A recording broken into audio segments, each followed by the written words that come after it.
Moment d'inquiétude. Stéphane Roche asphyxié, c'était hier. La bataille c'est fini, mais la guerre continue. Voilà, on est souriant, on est comme neuf. Qu'est-ce que vous avez fait hier soir alors? J'ai dormi, et puis j'ai dormi, et j'ai dormi. Inquiétude en revanche pour l'équipe italienne Brianzoli. 9 au départ de Berlin, 2 seulement à la plagne, dur. Stefano all'occhio e Zadrovic Gerard. Italien et austriaque. Non, il ne faut pas rêver, l'école ça se monte à vélo, mais ce matin, sans doute séduit par la beauté exceptionnelle des Alpes, inondées de soleil, le peloton fait véritablement du tourisme. Et nous prenons enfin le temps d'admirer la France, vitesse du peloton 25 km/h.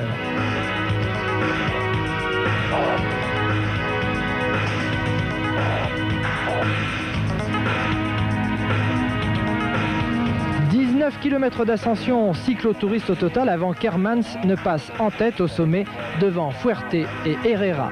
Et si c'est beau dans l'ascension, c'est encore plus beau dans la descente vers le lac de Roseland.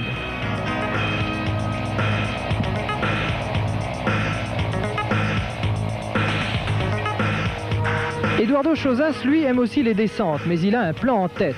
Dans la descente des saisies, Chozas s'échappe au kilomètre 70. Il avait échoué hier dans l'ascension du Galibier. Il choisit de recommencer aujourd'hui.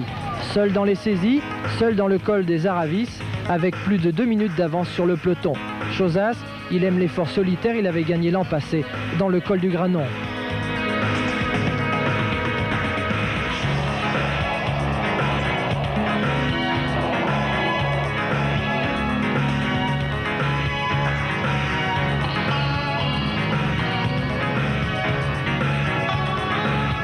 À l'arrière, les jours se suivent et se ressemblent un peu trop malheureusement pour Charly Mottet, numéro 68. Encore en difficulté, Mottet qui a du mal à suivre le groupe, emmené pourtant par Yvon Madiot et Laurent Fignon.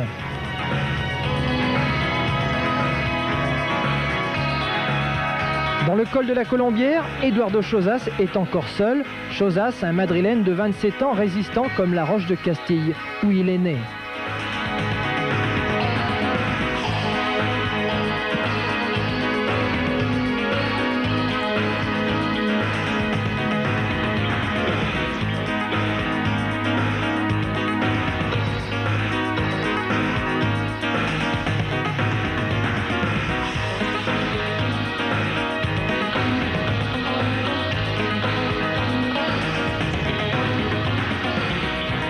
Et lorsque le peloton passe le sommet du col de la Colombière, Eduardo Chozas a 2 minutes et 15 secondes d'avance.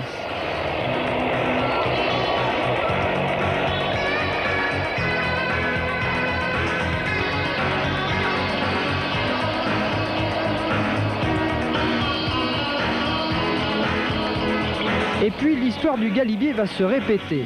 Comme hier, Pedro Munoz, c'est lui, un autre Espagnol, part en chasse au kilomètre 146, derrière Chozas qui a maintenant plus de 3 minutes d'avance. Après la côte de Châtillon, il y a donc un Espagnol en tête, un Espagnol intercalé, et le peloton où un Espagnol et maillot jaune à 4 minutes et 29 secondes cette fois. Dans la descente, les photographes s'arrêtent brusquement. C'est une crevaison pour Fignon. Quelques secondes seulement pour changer la roue et c'est pour nous l'occasion d'un nouveau plaisir. Vraiment, on aurait tort de s'en passer. Un plaisir supplémentaire aux côtés de Fignon. Regardez, c'est vraiment superbe.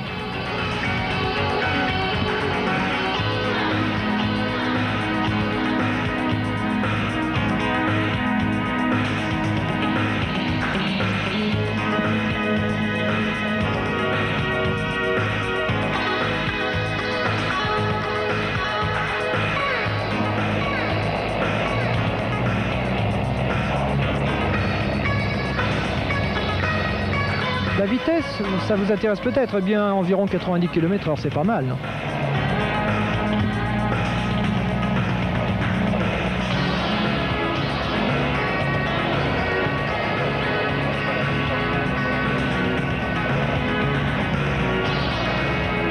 Allez, une autre image, un peu plus amusante. Un acrobate à la portière. C'est le mécano de Luis Herrera qui vient de crever à son tour. Là encore, il faut quelques secondes pour changer la roue. Mais pour Luis Herrera, ça ira moins vite dans la relance, car cette fois, nous sommes en côte.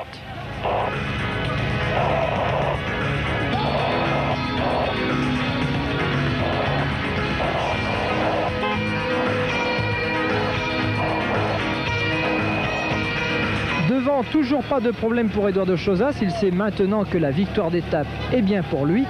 On attendait mieux, en revanche, de l'Américain Andrew Amstein dans la montagne. Dans l'ascension de Jouplan, Amstein est encore en distancé, tout comme Charlie Mottet.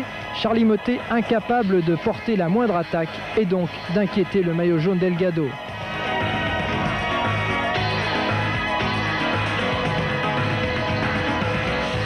Même Jean-François Bernard, qui refait son retard dans le col de Jouplan, a déjà abandonné l'idée de gagner à Paris.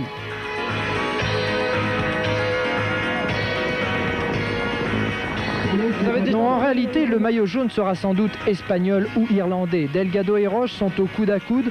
Roche fait, comme diraient les footballeurs, du marquage à la culotte. Delgado essaye de partir, Roche aussi, mais ils sont roue dans roue et c'est même Delgado qui passe en tête au sommet avec 1 minute 42 de retard sur Chozas.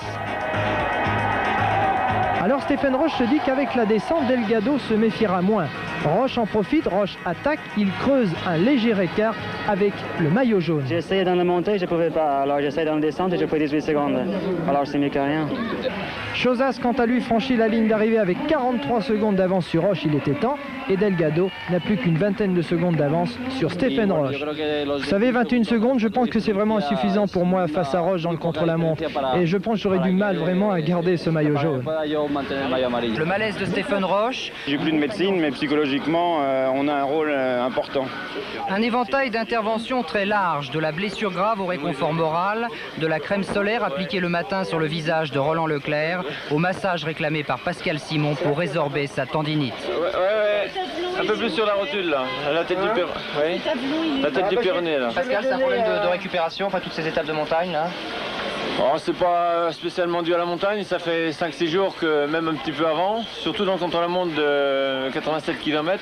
Là j'avais souffert énormément, j'avais une inflammation du tendon et ça me donnait des fourmillements plein de jambes. Mais enfin un petit massage tous les matins comme ça et depuis ça va beaucoup mieux. Dans l'hôpital roulant des médecins du Tour, 137 patients affaiblis par des ascensions à répétition. 130 au total depuis Berlin. Il y en a sur pathologie ORL mais qui ne sont pas très importantes cette année. Aujourd'hui, c'est le Colombien Cadenas qui est le plus touché. Arcade sourcilière ouverte après une chute en début d'étape. Et on est toujours très rapide, voiture de l'avant. C'est lié avec les ligaments. Ah oui. Ça, je vais te donner les comprimés contre la douleur. Quelques minutes plus tard, c'est au tour de l'Irlandais Martin Hurley de faire soigner son genou douloureux. Profénide. Ça, c'est un anti-inflammatoire et un contre la douleur. Hein? Allez, Martin. Une journée banale en fait, avec en guise de remerciement le final fantastique de Stéphane Roche à la poursuite du maillot jaune, 24 heures seulement après son départ de la Plagne en ambulance.